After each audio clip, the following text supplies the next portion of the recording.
Yo, what is going on, everyone? My name is Nick, or The Notorious Fantasy, and in today's video, we're going to be going in-depth into my week number 10. Crazy, it's already week number 10. Defenses to stream for the 2022 fantasy football season. Inside today's video, I'm going to go in depth into 5 different defenses that I want you guys to be streaming for this week in week number 10. But before we could get on into the video, I would like to ask that if you guys are new to the channel and you do end up enjoying today's video, that you please make sure to hit that subscribe button down below. And while you're down there, whether you are new to the channel or not, please make sure that you do hit that like button down below. It would help me out a ton. And if you do want to follow me on Twitter, please do so at NotoriousFNTSY. And if you have any questions about week number 10, or maybe you're watching this on Monday, you got a question about tonight's game, who do you want to start in week 9 Monday Night Football, ask down below in the comment section or in the Discord, link in the video description and in the pinned comment. So without further ado, let's get into my week number 10 defenses to stream.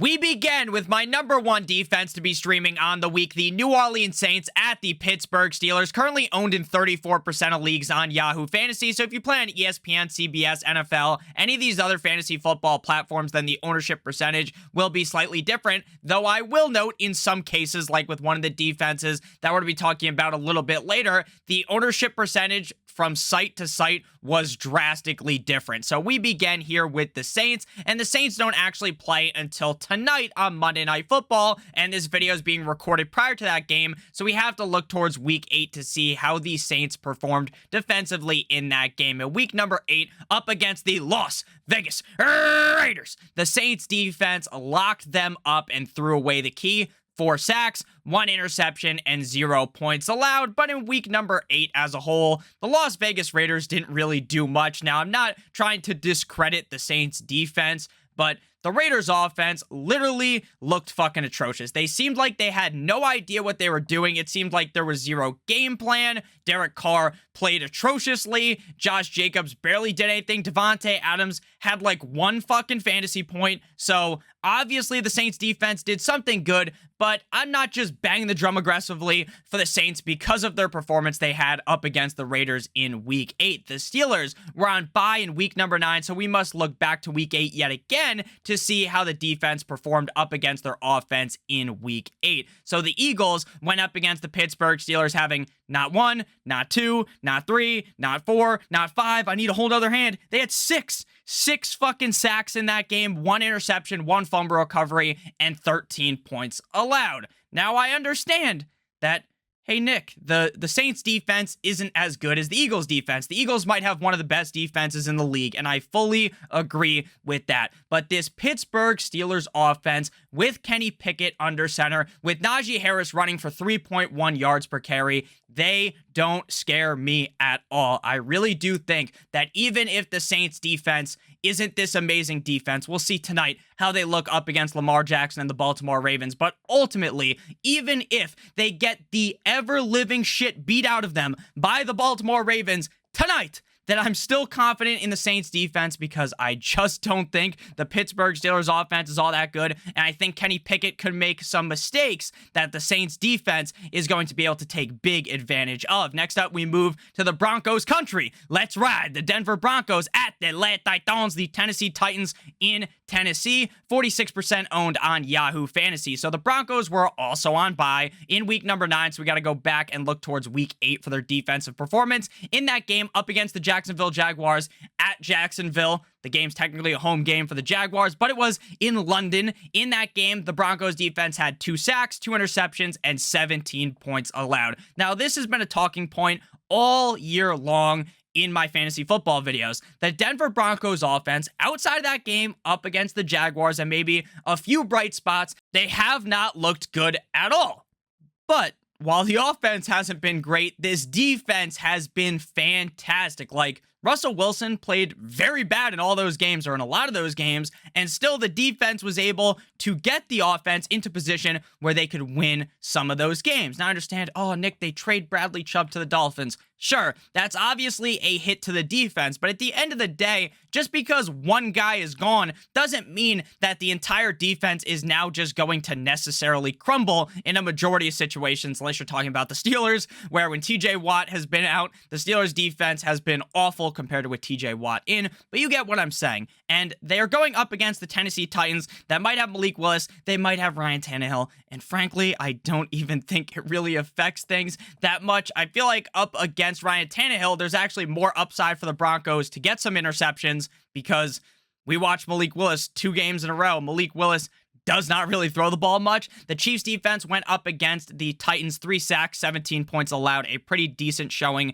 out of them. Again, that was against Malik Willis. If Malik Willis plays again, then there's a low chance of interceptions because he doesn't really throw the ball, but there's also a high chance that the Titans just shit the bed because unless Derrick Henry puts the team on his back like he almost did last night, I would find it hard to believe that the Titans win with Malik Willis under center up against a tough Broncos defense. My next defense to stream is the Kansas City Chiefs, who we just talked about, going up against the Jacksonville Jaguars, 78% owned on Yahoo. But I will note, like I said a little bit earlier off the rip of today's video, that some defenses, while they might have a crazy high ownership on Yahoo, I also checked NFL Fantasy, and they were at like 35, around that range ownership, so they're definitely available on some other websites. The Chiefs defense in Week 9 up against the Titans again, 3 sacks and 17 points allowed. The Raiders went up against the Jacksonville Jaguars last week, and the Raiders defense has been a huge disappointment this year as a whole, so I wasn't really surprised when going up against the Jaguars, who haven't really looked the best. They had 1 fumble recovery and 27 points allowed. Trevor Lawrence has been so hit or miss this season. He's had these high highs where it looks like, oh shit,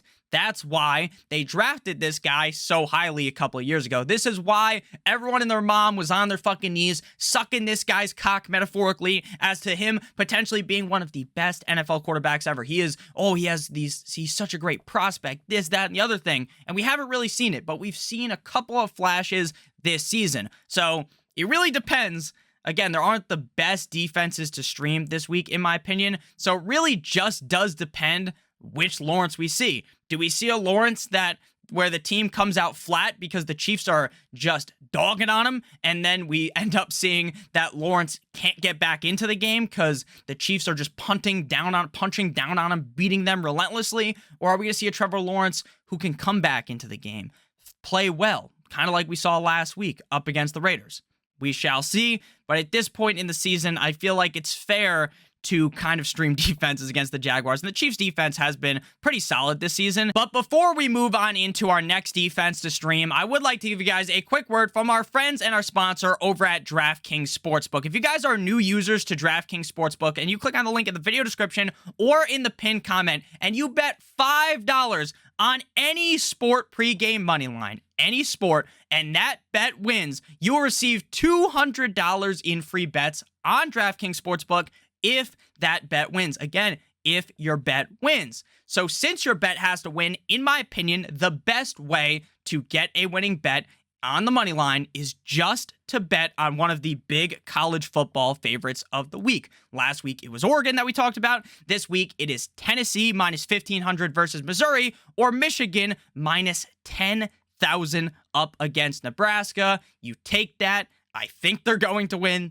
based upon the implied total here. They should win this game, basically almost guaranteed. Now, obviously, anything could happen. They could lose, but more than likely they will win, and you receive $200 in free bets. And again, all you got to do is bet $5 to win $200 on DraftKings Sportsbook. So if you're a new user, click on the link in the video description down below or in the pinned comment to activate your offer. Got to take advantage of this while it still is out there, because eventually it's going to disappear, and you want to make sure you take advantage of it before it is too late. Next up, we move to my number 4 defense, the New York Football Giants, going up against the Houston Texans at home in MetLife. Currently, the Giants defense is owned in 5% of leagues on Yahoo Fantasy. The Giants were also on bye in Week 9. It seemed like the whole fucking NFL was on bye last week, so we got to look back to Week number 8 for their defensive performance. In that game, they went up against the Seattle Seahawks, having 3 sacks in Seattle, 1 fumble recovery, and 27 points allowed. Last week in prime time on Thursday Night Football, the Eagles went up against the Houston Texans in Houston,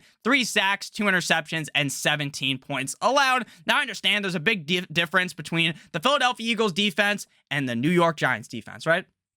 Again, we talked about this a little bit earlier. The Eagles legitimately have the best or one of the best defenses in the NFL. But the Houston Texans offense, outside of Dameon Pierce, is awful. They cannot get it going. They cannot get it up. They are in dire need of some Cialis or Viagra, all right? This offense cannot move the ball. So even if the Giants defense isn't the second coming of the 85 Bears, it doesn't matter because the Texans offense is so fucking bad that it makes the Giants defense viable in fantasy football on the week. And to close things out, we move to the final defense to be streaming on the week, the Las Vegas Raiders going up against the Indianapolis Colts at home in Viva Las Vegas. 15% ownership for the Raiders. The Raiders in week 9 went up against the Jacksonville Jaguars. We talked about that a little bit earlier in Jacksonville. 1 fumble recovery and 27 points allowed. The Raiders defense is not good at all.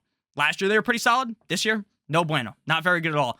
But, and this is a big but, shout out to Kim Kardashian, we just saw the Patriots, and I know the Patriots have a great defense, up against the Colts. The Patriots literally put Sam Ehlinger in a fucking coffin. In a coffin. They had 9 sacks. 9 sacks. Imagine how Sam Ehlinger feels today on Monday. This dude probably feels like he just got a pounding directly in the ass. 9 sacks. 1 interception, 1 touchdown, 3 points allowed. Now, I know I don't think the Raiders are going to get 9 sacks on Sam Ehlinger, but this Colts offense is bad. But Nick, maybe Jonathan Taylor comes back. Sure, Jonathan Taylor comes back, but what is he going to do? The offensive line in Indianapolis is terrible. It's like the Red Sea. When Moses parted that shit, it's wide open. It's like when you go on the train or you go on the subway and you have to, or when you walk into a sporting event and you go through the turnstile. That's what the offensive line is. The offensive line is putrid. You smell that? It smells like shit. It's the offensive line of the Colts. It's bad. Very, very bad. So I think even with the Raiders defense not being the best, they can take advantage of a putrid Indianapolis Colts offense. Thank you guys all so much for watching today's video. If you did end up enjoying, make sure you hit that subscribe button down below as well as hitting that like button. It would help me out a ton. If you want to follow me on Twitter, please do so at NotoriousFNTSY. And make sure you take advantage of that offer on DraftKings. Bet $5 on any pregame money line. Could be NBA, NHL, NFL, college football like I suggested. And you will receive $200 in free bets if your bet wins. So click on the link in the video description or in the pinned comment to activate that offer. Love you guys all so much. Hope you have a great rest of your guys' day. And as always, good boy.